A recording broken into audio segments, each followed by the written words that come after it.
ان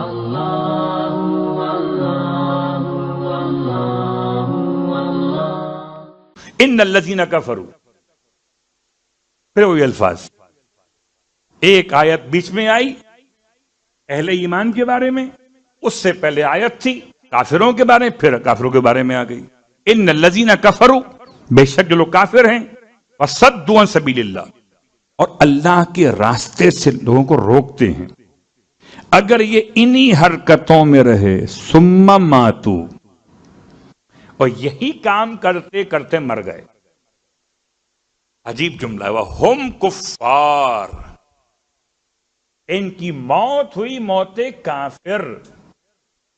غالباً کل کی بات ہے، ہم کافر کی موت کا عنوان بیان کر رہے تھے. کیا مطلب؟ اشارہ کر رہے تھے نا کہ ایک مومن کی موت ہے، ایک کافر کی موت.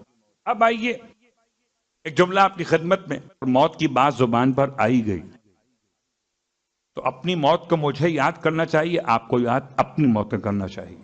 کیا دعا مانگیں آج کی رات میں؟ ایسی دعا مانگیں کہ جو یہ دعا نہ ہو کہ پروردگار چلتے پھرتے اٹھا لینا. اس سے موت مفاجات کہتے ہیں. یہ چلتے پھرتے اٹھا لے خدا تو وصیت کیسے کریں گے؟ اپنے لوگوں سے جو معافی تلافی ہے وہ کیسے کریں گے؟ ایسی دعا نہ مانگیے. پھر کیا مانگیے؟ دعا وہ مانگیے جو آل محمد نے بتائی اور وہ جو قرآن نے بتائی ہے. ایک جملہ کافی ہے، یا ایھا الذین آمنوا اتقوا اللہ حق تقاتہ ولا تموتن الا وانتم مسلمون. دو مقامات پہ آیا یہ، ولا تموتن یا فلا تموتن الا وانتم مسلمون.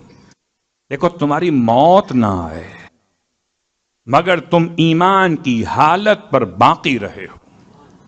تو ایمان کی حالت پر موت مانگی ہے.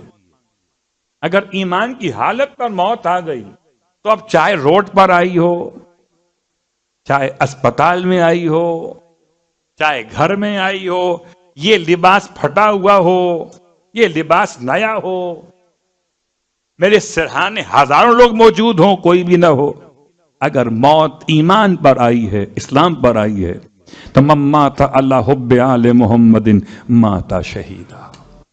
جو آل محمد کی محبت میں مر گیا